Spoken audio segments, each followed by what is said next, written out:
A big thank you to our sponsor, iFixit, who fights for your right to repair and makes really cool tools in the process. If you need to fix your phone, laptop, or even a vacuum, iFixit has thousands of parts, tools, and free guides.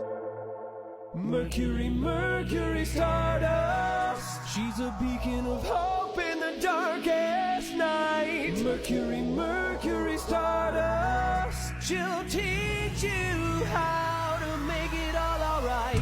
Hey there, hi, my name is Mercury, and I'm the trans Handy Ma'am. My pronouns are she, her, and I teach compassionate DIY. We're here to help renters, LGBTQIA members, and anyone who's feeling left out in a DIY space. Hey guys, gals, and non-binary pals, thank you for listening to this episode once again of the Handy Ma'am Hotline.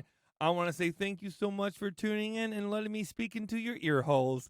And to this week, we have a new host. We have a new co-host because Maggie is not able to record with us right now because she's doing sicky stuff at home.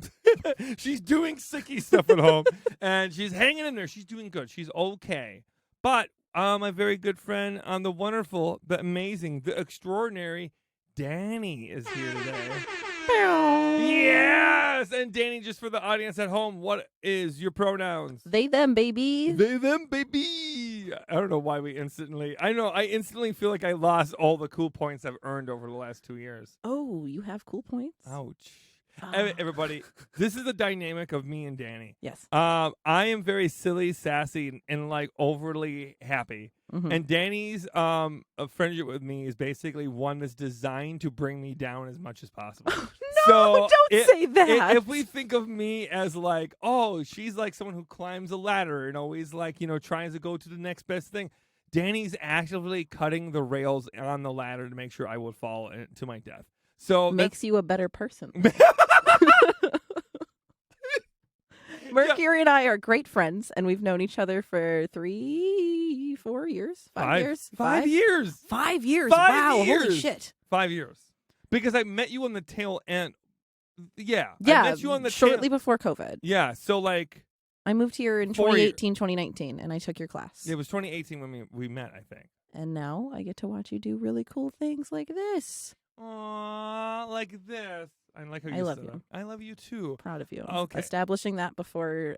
Yeah, I know. I literally wanted the audience to know that you're not a bad person. I wanted them to know very early on that our friendship is good. It's healthy. I love so. you. I call Danny my life coach. So Yeah. if you ever hear me joking about my life coach, I mean Danny. And it's because Danny and I see each other like once a week at the studio. They come by, we hang out, and we talk about where our life is at. And we kind of give each other our feelings about where each other are at. And we act as each other's life coach. More Danny than me. I don't really help Danny out at all. I don't think that's true at all. No, I think you're very much like, you got this figured out. Girl. I'm just saying. I think that our friendship is cool because it's based a lot in like mutual care and compassion and wanting to genuinely know about where the other person is and talk about our feelings and like shooting for the best for each other and challenging each other to be the best versions of ourselves. Speaking of mutual care. Let's talk about care. Let's talk about care. Let's get the first question of the day. For those who do not know, I get these questions and then I read them off for you all. And I don't typically know what they're about. I haven't done really much, almost any research today. I had to a little bit because I had to help pick these questions. But I don't know how to say this name, Matthew. Okay, so Matt's going to come on here and make sure I say this name properly. Oriel, pronouns she, her, has written us and said, "Hi, Handy Ma'am. Love who you are and what you do. Quick question.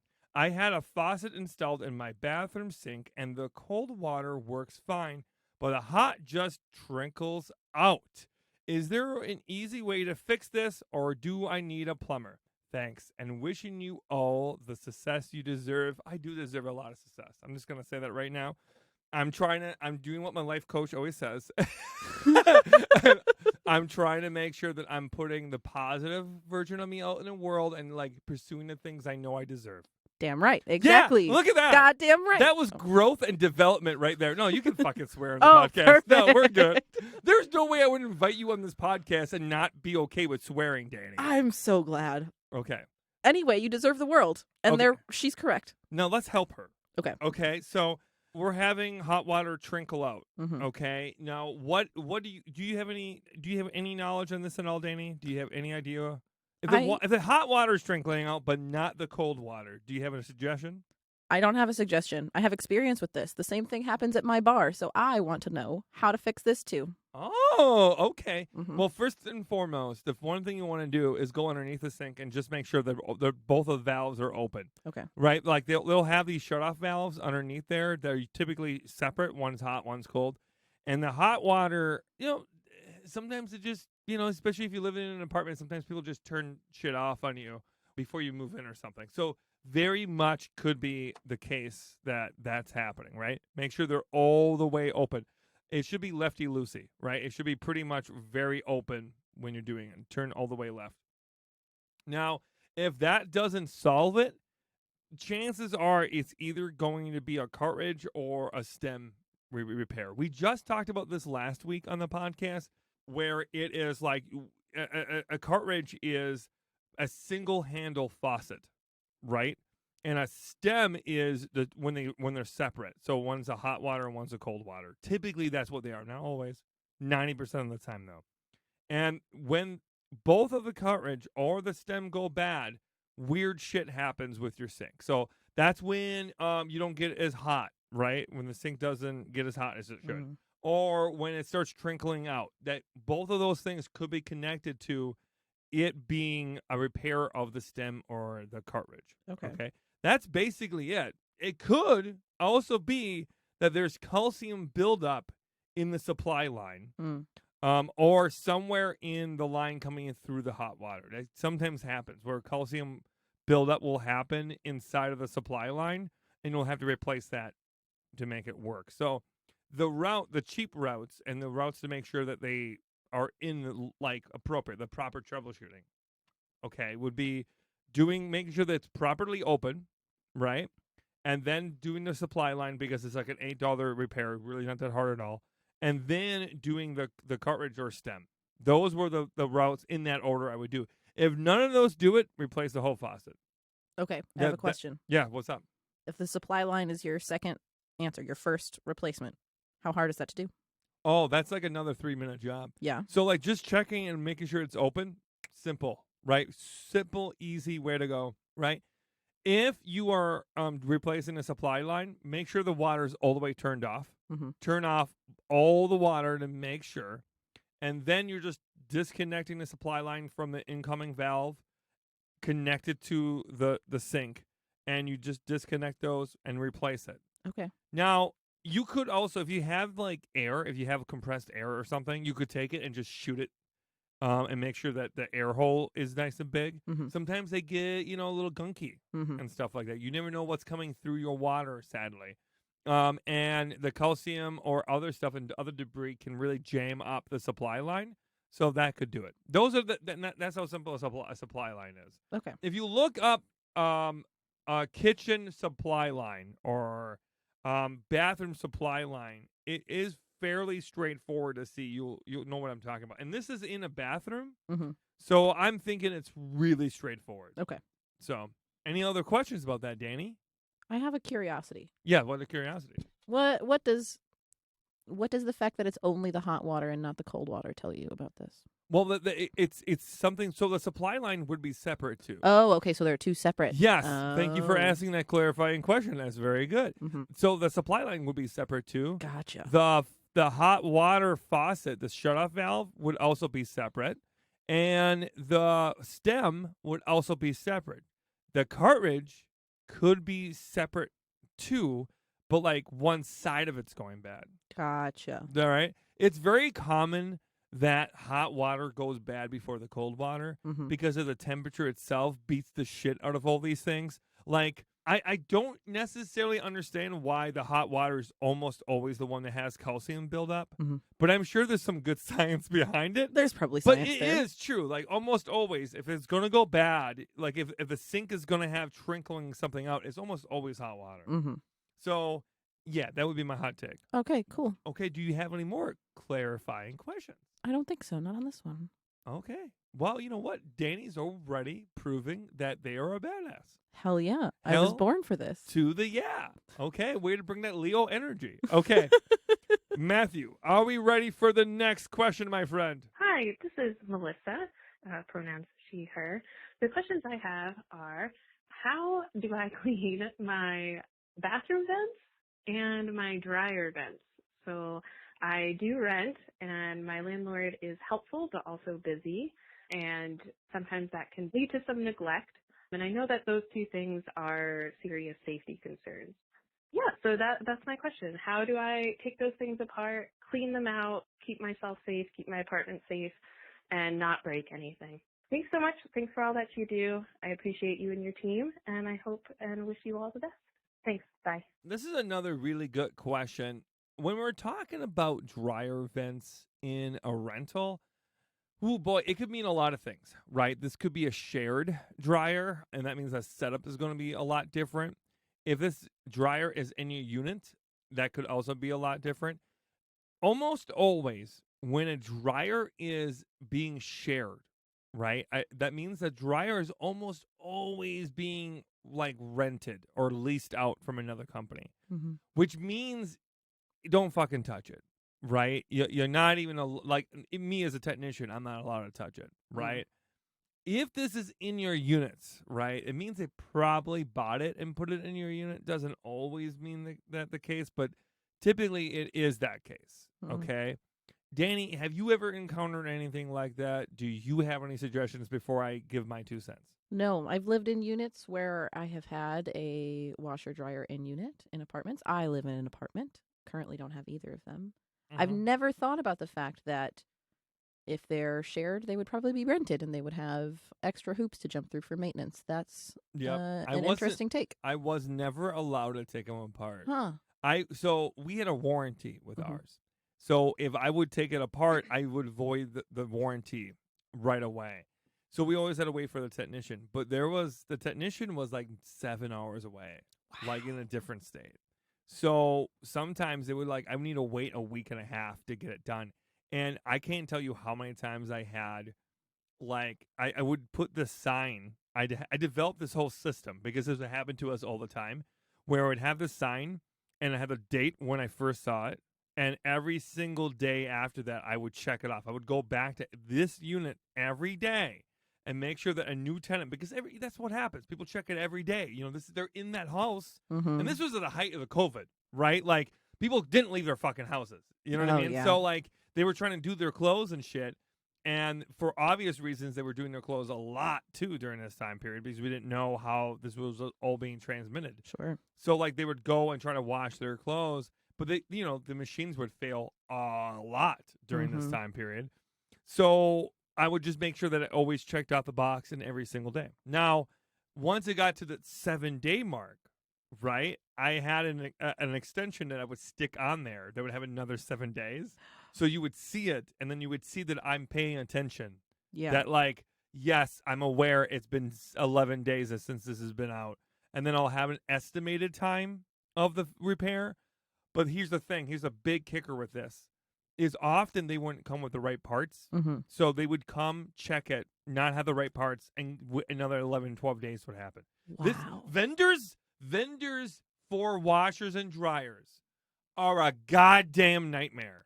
Wow. I have complaints about refrigerators. I got complaints about roofers I can't stand. Some Panters, right? I got problems with almost every vendor, right? Because, again, vendors are in high demand and they got a lot of jobs happening, but very often I couldn't make the choice of the vendor.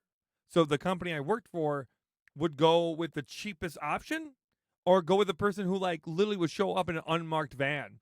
And you're like, okay, yeah, this seems legit. Yeah, no, I don't see how this would be a problem for us.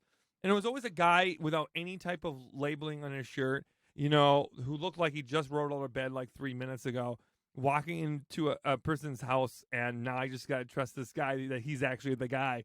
You know what I mean? Like, okay, cool. I don't know who you are. We just hired you, Wow. But that was how dealing with vendors is absolutely stressful. Huh. It really is. I can't tell you how much I hate it.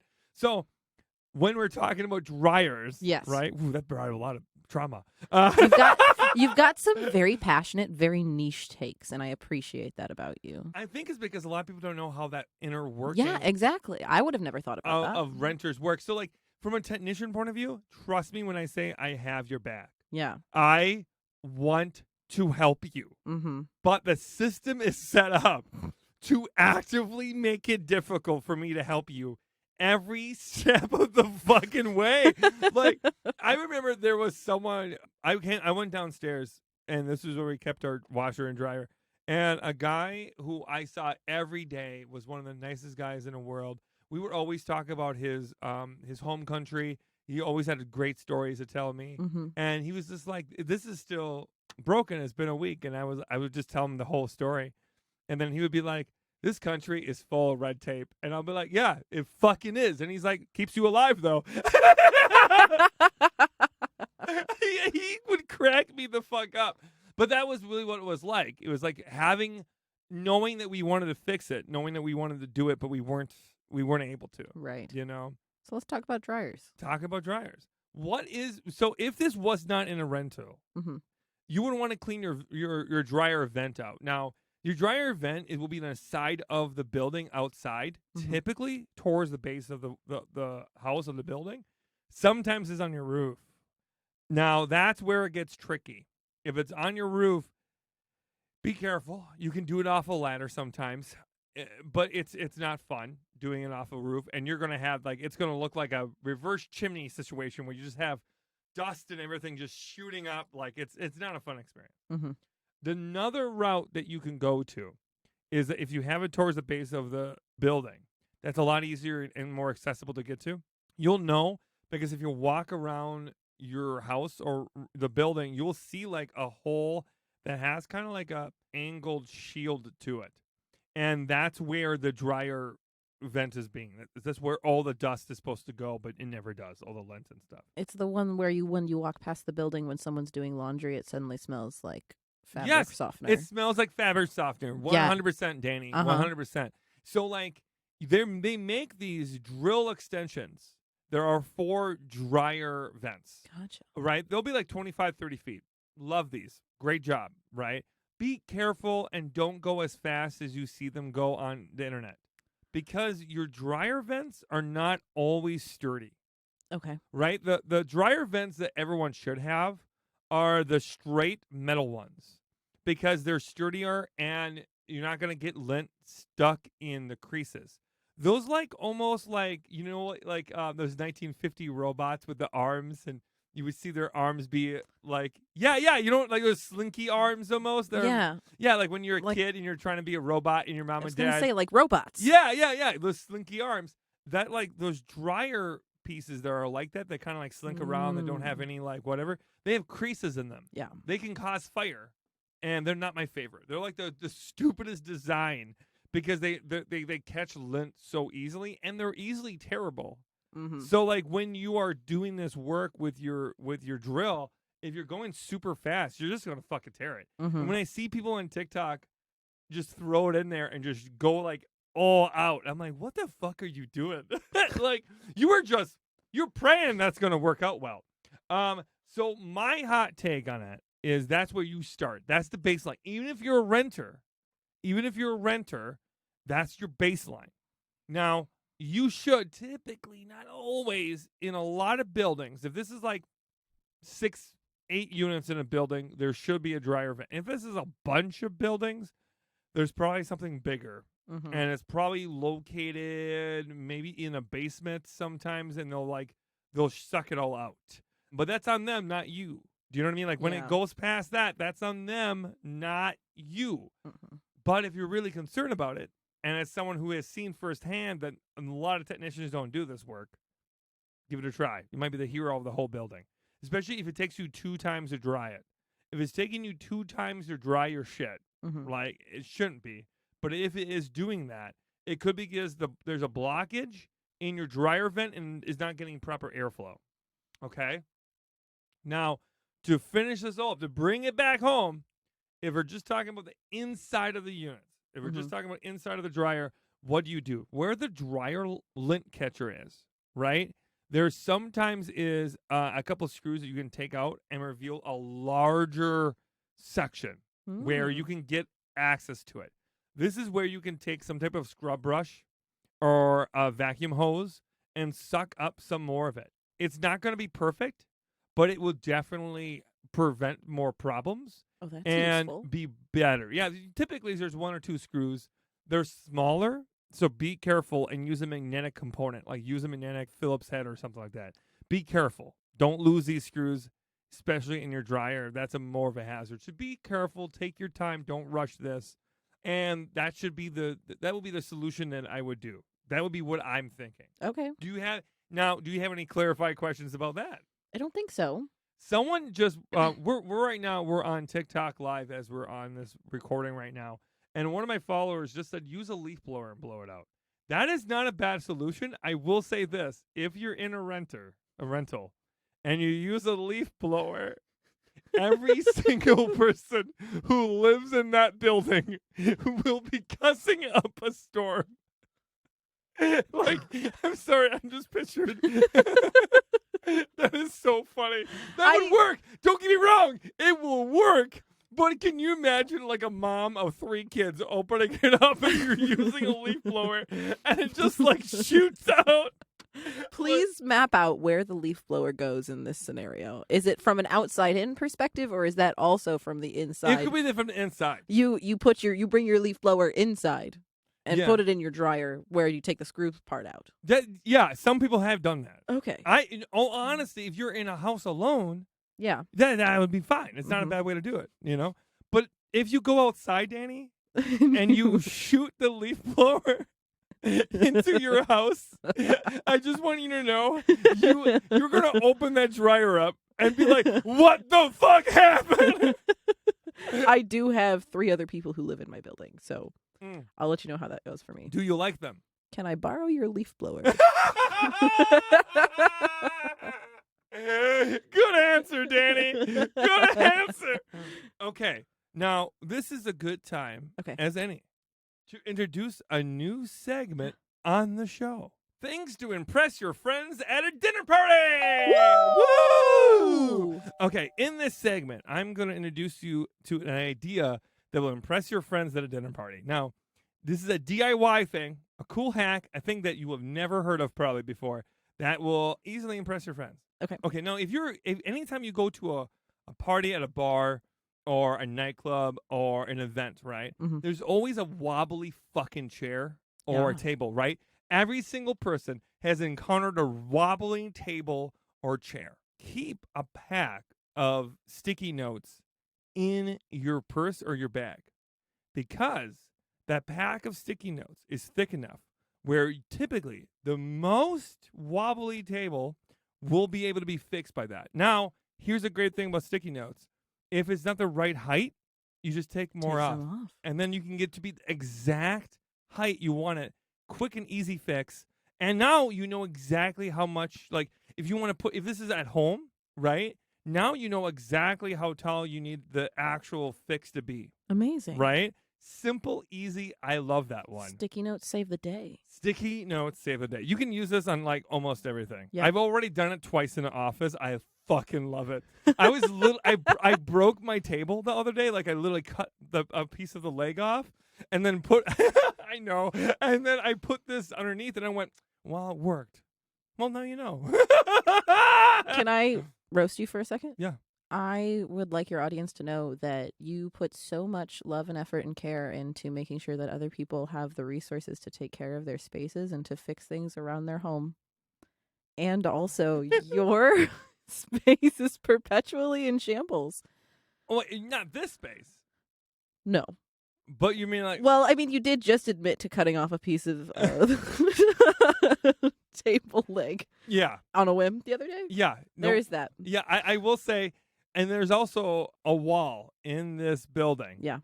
where we have a dartboard and we have no less than 525 holes in the wall. We're really bad at darts. Oh, yeah. But also, I've gotten to this point, and now I go about 35 feet back, and I just throw it at the dartboard, and I see if I get it on the dartboard. What's the ratio there? Pretty bad. Maybe 1 to 7. Oh, okay. Like, it's not getting on the dartboard very often. But when it does, it feels like a bullseye. Okay, cool. Anyway, trans handy ma'am, you forget to fix your own space a lot of times. Yeah, I'm terrible at that. Mm-hmm. Yeah, but back to this. Held together with Post-it notes, though. Yeah, held together with Post-it notes. And that's how you can impress your friends at a dinner party. Yeah! I think that's how I would impress people at a dinner party. Yeah, honestly, you know what? Just your presence and just your presence alone impresses people at a dinner party, especially when you show up on time. That was a dig. That was a dig for everyone. I was 15 minutes late. Yep, 100%. Okay, we're going to answer yet another question today. Now, this one comes from Kelly. Pronouns are she, her. And she says, now I have a kitchen drawer. It's kind of a larger drawer, not a standard smaller one, and it's got off the track, and I don't know the wheel thing at the end of the drawer that's supposed to go in the track keeps getting bent. And I think for one thing, I think I've been putting too much stuff in that drawer. So I need to lighten the load. I need to lighten the load, but now it's broken and I need to replace that track. How difficult is that? Do you have any tips, it seems? I don't know.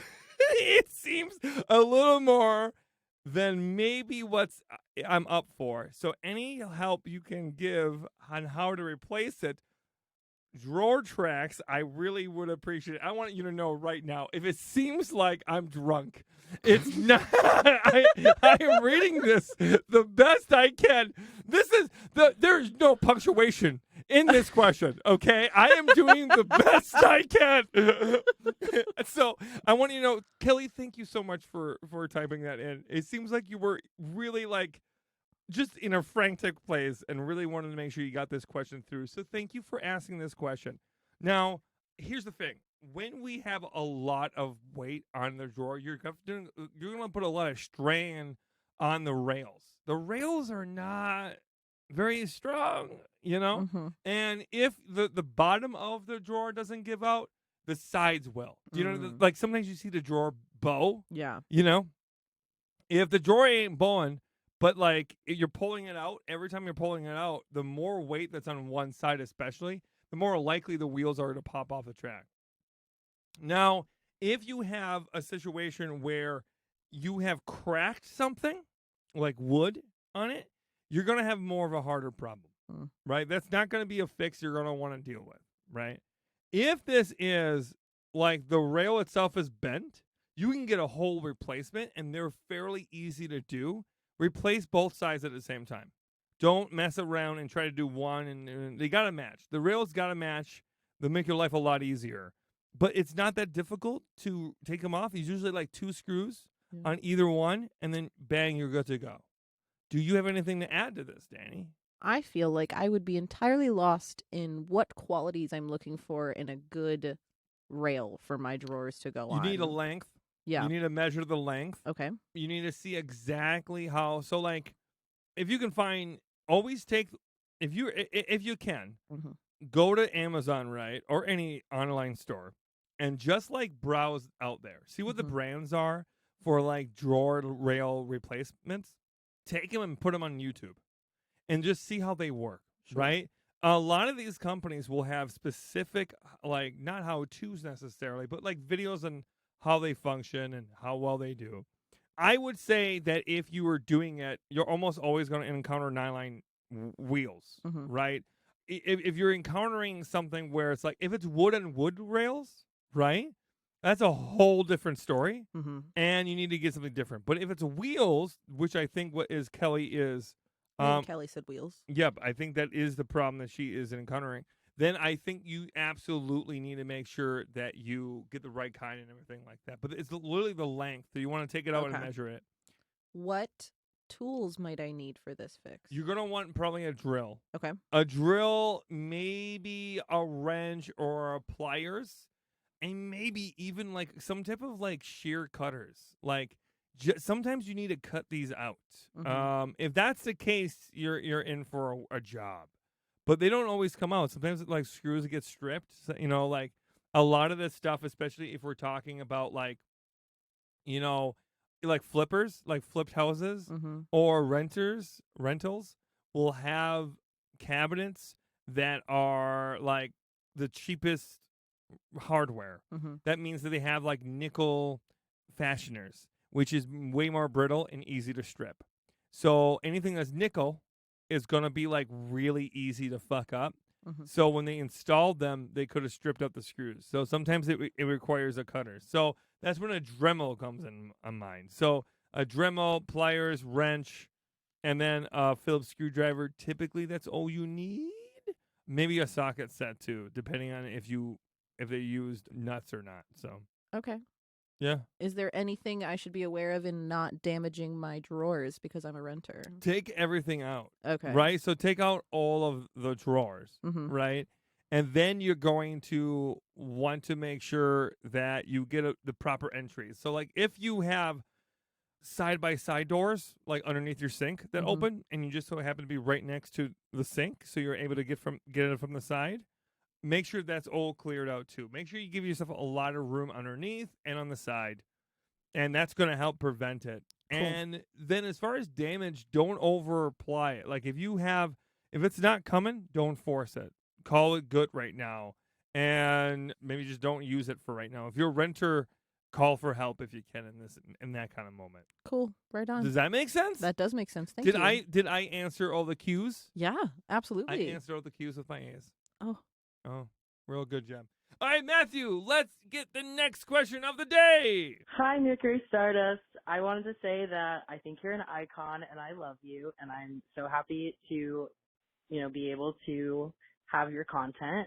My name is Chris. My pronouns are they, them. I'm here with my partner, Alyssa. They use all pronouns. And we have a question about hanging up puzzles on the wall. We have a bunch of puzzles that we use puzzle saves, which are beautiful, and we want to hang them up as like pieces of art. But we rent, and we know that like putting command strips on the wall isn't fantastic, but you can't really nail a puzzle to the wall. So we were wondering if you had any recommendations for how we might be able to put up and display our puzzles. Thank you. I hope you have a great day. Also, hi, Maggie. Have a great day. Bye. I'm so sorry to disappoint you. I was gonna come in red hot with a joke, and you got me. You beat me to the punch. Yeah, sorry. Yeah, we're sorry to disappoint you, but Maggie's not here. Maggie's not here. We got Danny instead. on the ones and twos. No, And the just- ones and twos. I don't know what that means. I don't know what that means either. I think it's. Let's a soundboard answer the joke. question, Danny. What do you think? Have you considered a frame? That was what was going to be it. Yeah. Can you glue it to the frame, kind of Yeah. thing? How big are these? If these are big, like kitchen table ones, where they're like 3x5, Mhm. those massive Yeah. ones. A piece of plywood. Yeah. Like get like finished wood. Or like a 1/4-inch piece of wood, and glue it on if you can. Like Mhm. spray it. Oh boy, that'd be so hard. You almost got to do it prior. Like how do you? Yeah, that's hard. Because like even if it's on a frame, right? Like you almost have to like slide it over, and then pressure it. Mhm. I don't know how you do that without not already have done that. What? Wait a minute. What if you Mod Podge the top? Ooh. You Mod Podge the top, right? All of it. I love Mod Podge. Who doesn't? Every craft like person in the world is like, when in doubt, Mod Podge. But you Mod Podge the top, Uh-huh. right? One good sheen. Let that dry. Maybe a second sheen, and then what do you think? You think that's gonna hold it together to like slide it over? I have to be entirely real with you. I don't understand how people hang puzzles in the first place. I don't know how you pick up a puzzle and it doesn't fall apart. Seems like magic. Well, again, glue. Glue, you think? Yeah, Is that what I, happens? I think they put it. There has to be, right? Yeah. Like you put it. I think you put it on a sheet or the frame first, and then once you're done, you put it. Maybe you fucking Mod Podge it, I think. and then you put the glass on top, and you make sure it's pressured, Mm-hmm. and then you just make sure it's really tight when you put the whole frame together. I think so. I would imagine framing it would work. Okay, hold on. This is what the internet's saying. Okay, give it to me. The audience is losing their fucking mind right now. The online audience is like, Jesus Christ, Mercury! You know? Someone said you Mod Podge both sides. Oh, okay. Okay. Someone says flip the puzzle in sections, spray the glue on the back, and affix the backing. Oh. That seems like a lot of work, and that you can go south real fast. Yeah. I hung a puzzle by Mod Podging the top first, but it was smaller than 1 foot by 1 foot. Okay. See, okay, so I wasn't wrong. Mod Podge. Here's what I would think. You could maybe Mod Podge the top, or you could like have a backing, like you said, of like if it's like I'm trying to like speculate if this is a big puzzle, right? If there's a reason that they can't put it on a frame. Yeah. If it's bigger than that is like super usable for. But also, can we just say that looks cool? Like when I see a puzzle on the wall, I gotta say I think that's pretty cool. Yeah, I think so too. I especially because like if you do it together with your significant other, how beautiful is that? Yeah. Do you know what I mean? It's a cute little memento of time that you spent together, of your quality time. Yeah, I like it. Anyway, we like that you're hanging your puzzles. Yeah, we like hanging a puzzle. Now, a command strip. Now, how do you hang it without it falling down? Is like a really like if you're a renter. Mm-hmm. Command strip is kind of like your only fucking option if your landlord says you can't hang things on a wall. But I'm just going to say it right now. Fuck them. Talk to me about your beef with command strips. I think command strips are a disaster. Okay. I think that the product has infiltrated people's minds to where they think that is a better option. Mm-hmm. And I got to tell you right now, it's 9 times out of 10 a worst option. Oh, no. As someone who was a technician, right, I will tell you I had my worst repairs have been command strips. Yeah. Because if a person, okay, here's the thing that they don't tell you about command strips.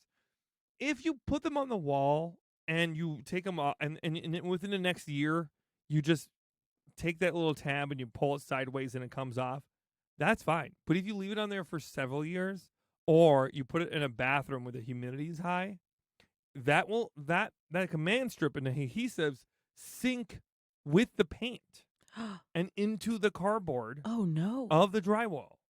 And it will become adhered to it, like a one with the cardboard, one with that thin layer. Oh. And it will rip the shit right out of it. Huh. Right? Someone just said, just use a pinhole. Yeah. Right? Now, my opinion about this is you can get something called a padded pro.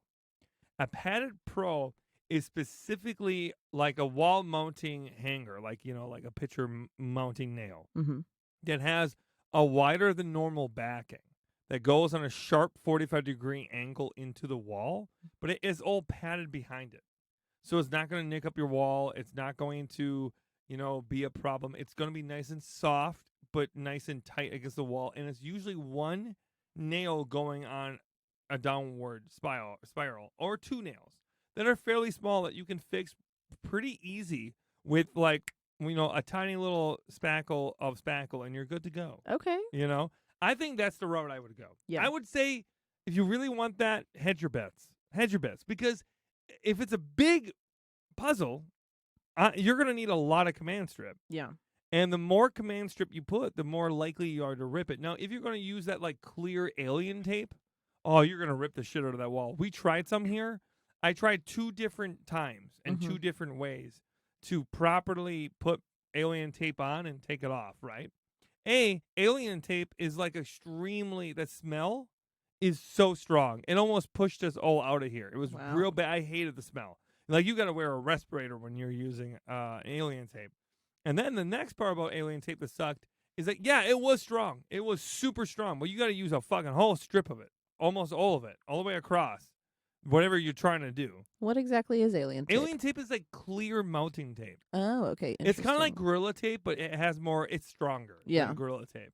But it adhered so much that when I tried to take it off, it ripped all of the drywall. It destroyed it, gouged it. Yeah. It didn't just rip the thin layer of cardboard off. It went into the drywall and gouged it right out. I was impressed that that did that much damage.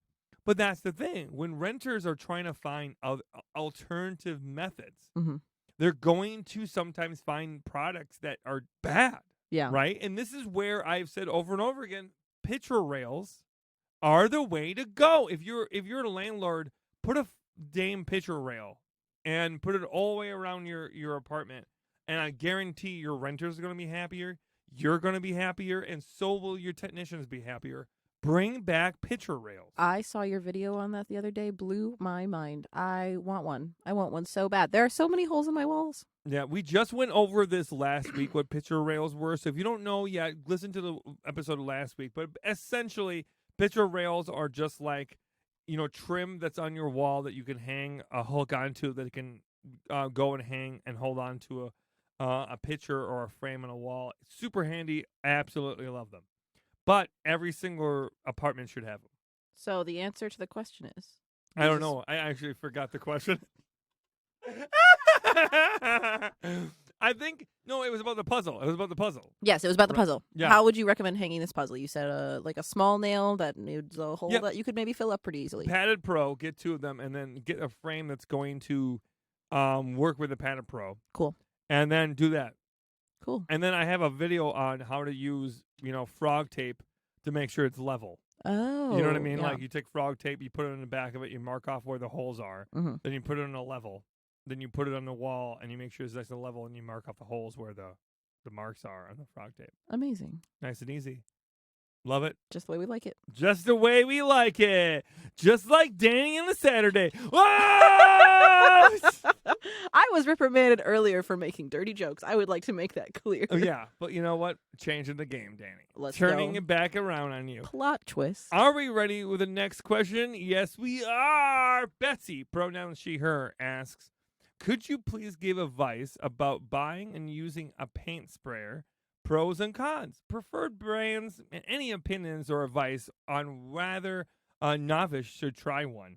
We have an entire townhouse that we are trying to paint to put on the market.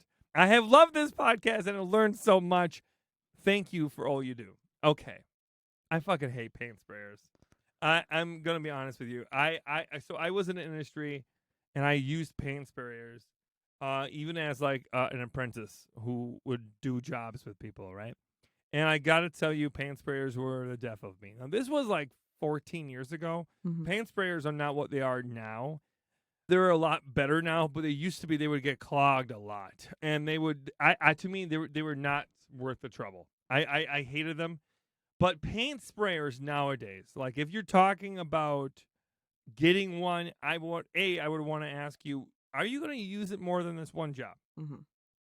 Because the amount of money you're going to invest on a good quality one, like above $100, you're not going to, if you buy a cheap one, yeah, but it's for one job then. Because a lot of times if you don't clean them up properly, they're not going to last you to the next job anyways. Sure. Have you ever used a paint sprayer? No. No. Paint sprayers are, the most common ones are like Draco, Graco, or Wagner. They're really common. Okay. And they're like the most common ones out there. And they're also like the better ones. They're Okay. better quality. There's a lot of cheaper off-brand ones that float around. They typically go between like $50 to $75 a pop. Those are not the ones I would recommend. I would recommend getting something a little bit more heavy duty that's going to have a better hose. Mhm. And that's not going to, be a nightmare to clean, because the cheaper ones are always a nightmare to clean. And they're also the ones that clog the most. So make sure you get $100 or more, typically. Okay. And Draco is the one I would prefer, because I think that they're a little bit better quality, and paint sprayers are kind of the thing that they do. Sure. So, and typically a company that just does one specific thing tends to be pretty good at it. And Yeah. they have like multiple different kinds. They got like 5 or 6 different kinds of different market points. They even got those big industrial electric ones that are huge and are on the racks. Those are great. Those are the kind of, when I think paint sprayers, I think those. Mm-hmm. But the little handheld ones that everyone's been using the last couple of years, I've been really, really into those. Someone just said on the chat that Harbor Freight one was a piece of shit. Yeah, 100%. Anything, when we're talking about paint sprayers, especially don't go to Harbor Freight, right? Mhm. I always talk about how like Harbor Freight does fit a really good need, but there's specific things like this where if we're talking about a specialty tool that I don't even think you really need to begin with, Harbor Freight is not where I would go. If you're buying a specialty tool, buy it from, do your research and make sure you don't get the lowest common denominator. Mm-hmm. Get something that is a little bit more of a price threshold.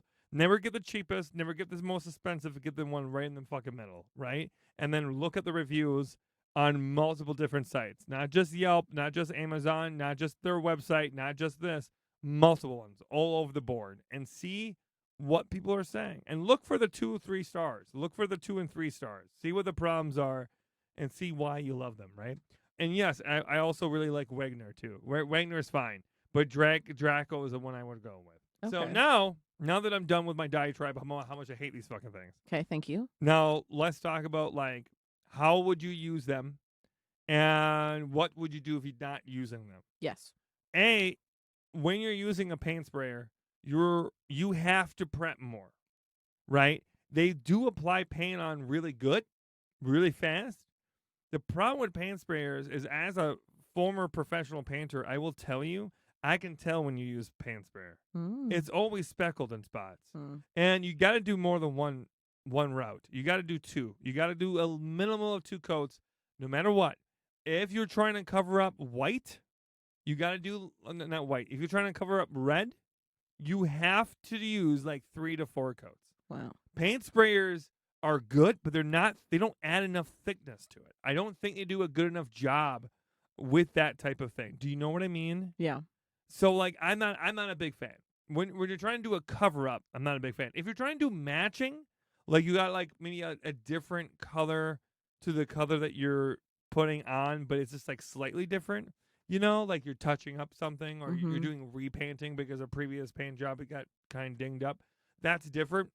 I think that's a fine use of it. But if you're trying to do like red on a white wall and blue on the other wall, I think you're better off rolling it. If you're trying to change the color of something, Yeah, or if give you're something a trying- new paint job. If you're trying to change the color drastically, I think you're Sure. better off using rollers. In Okay. my opinion, and I went over how to paint properly last week as well. Nice. So that would be my suggestion, and that would be where I would go and what direction I would go in. Okay. Any questions about that before I go to the next part? I don't think so. No. Now, what would you do instead of a paint sprayer? Rollers. Yeah. You get yourself a good extension arm. You get yourself a 3-inch angled paintbrush that's nylon if you're using latex. And then you're getting yourself anywhere between a 1/4 inch to a 1/2 inch nap on your roller. And then you're good to go. Get a bunch of the covers. Get a bunch of the roller covers that are between a 1/4 inch and a 1/2 inch nap. And you're good to go. I love painting walls. I love it so much. Mm-hmm. It's such a good time. There's something so cleansing about clearing out a space and putting down a bunch of tarps and then changing the colors. Yeah, I love it. Yeah. I love it. Back to the prep thing that you just brought up now. Mm-hmm. When we are prepping for a paint sprayer, right? Yeah. You got to put tape I feel like that would be messy. and plastic everywhere. This is Mhm. where I've said this over and over again. People often think that paint sprayers, the only price of admission is going to be, your the paint sprayer itself. Yeah. You're going to drop $100 in that. That's not true. You have to get more plastic. Mm-hmm. You have to get more tape, and you got to be patient with all the prep work. And here's the thing, you still have to have a brush. Yeah. Because You you're do. going to need to touch up the corners, and you're going to need to touch up other spots. So, like, I don't know. To me, I feel this. I feel the same way I feel like with a lot of this DIY stuff, is that there's always these products and these things that get popular where it makes the job easier. And often by easier, they mean quicker and they mean shortcuts, and it's not as good quality. Sure. And I think if you're doing this every single day, or you're doing this multiple times a year, totally fucking worth it. Mm-hmm. But if you're going to do a townhouse and then sell it and that's it, don't do it. Rent it. If you're going to do it, rent it. Go to your hardware store and rent it out. That was going to be my because- other question. Yeah, because if you rent it, you can get a better quality one. You can get a Mhm. really nice one that will do a lot better job than those handheld ones that are on the lower end of the market. Sure. You know what I mean? So that would be my high. But I just get mad about that kind of stuff because the advertisers lie to you. They make it seem like it's this easy, simple thing that's like plug and play, and it's not. It's just there's a threshold of learning that comes with that, and not even how to use it, but how to use that specific one you got. If you're going to do it for the first time, always try it for the first time on like cardboard or outside, somewhere where you can like kind of like just go for it and see how it turns out. Don't just shoot it on the wall and think it's going to turn out. How usable and or accessible is it to use a paint sprayer? Is it easy? Does it take some skill? Do I have to know something before I just pick up a paint sprayer and use it? I think the threshold from roller Mhm. to paint sprayer is lower. Okay. I think someone who is more of a novice could learn how to use paint sprayer like easier. Okay. Right? Gotcha. The problem is how to clean it, how to like maintenance it, how to make sure it's uneven. And a lot of the other problems with it are more intricate. Mm-hmm. Where the roller, I mean, yeah, I think that doing a good rolling job is more of a technique based and can be a little bit harder. Mm-hmm. But I think it's worth it. Okay. I think it's better at covering up at the very least. If you're doing a good rolling job, I think the most important thing to touch on is what's on your playlist for the day, for painting day. What music are you listening to hype yourself up to paint a room for the day? I'm probably listening to Tool. I'm not even kidding. I'm probably listening to Tool. I can't tell if that's a pun or if you actually want to listen to Tool. I do love Tool. Wow. I was listening to Tool yesterday. Okay. Yeah. Or Breaking Benjamin. Mercury. Yeah. What? Are you okay? No. Danny, when I start listening to Papa Roach, you need to call a therapist. Okay, deal. When I start saying no, or Creed. When I listen to Creed. Oh, Creed is set. When I say with arms right open, you need to call a doctor right away. I met the lead singer of Creed in a hotel bar one time, and he was really weird. I really wish we told that story on the after show pre-show. I Because that would have been a great segue. Because that being said, we've answered all the questions for today. And you can listen to the after show pre-show, which is for Patreon only, by subscribing to my Patreon. If you love the work I do, if you love the work that I stand for and all the things that I do for the community, please support me on Patreon. It's a great way to do it. And you can listen to us tell stupid stories like when Danny met the lead singer of Creed. We didn't tell that story in the pre-show, after show, but I'm sure it's still worth listening to. We talked about at least the Fonz. Yeah, we talked about the Fonz, and we also talked about Billy Bob Thornton. So if you want to have our opinions about that. And capitalism. Which seems like that makes a lot of sense, Anyways, everyone, I want to say thank you so much for tuning in to this episode of the Handy Ma'am Hotline. It does mean a lot to me. You can always call us at the number that Matt is going to say right now.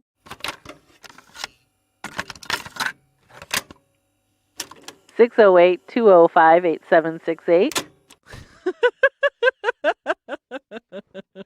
You can always call that number, and we will do our best to answer your questions. You can leave a voicemail or text us, and we'll do what we can to help you out, okay? And remember, if you call and leave a voicemail, we're more likely to answer your question.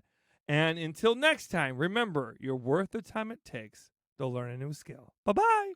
Bye. The theme song for the Handy Ma'am Hotline was written by Rhodey Walker. The questions were picked out by our production assistants, Ray and Basil. And the sound was engineered by Matthew Allen Hagg. Thank you for listening. See you next time. If you enjoyed this episode of the Handy Ma'am Hotline, you can listen to an even longer version by supporting us on Patreon. If you support us on Patreon, $10 or more, you'll be able to get an extra long 30 to 45-minute section every single week. Isn't that amazing? More of me and Maggie. Wow! So thank you so much for all those who already support us, and you too can support us and listen to more on our Patreon. Thank you. Bye-bye. If you enjoyed this episode, please help us keep the pirate ship alive by supporting our sponsors, the wonderful iFixit. They fight for your right to repair and makes really cool tools in the process. If you need to fix your phone, laptop, or even a vacuum, iFixit has thousands of parts, tools, and free guides to make your life a little bit easier. So grab your hammer and nails and paint your nails if you to. You're worth the time it takes to be you. She'll teach you how to fix your house, how to fix it by yourself. The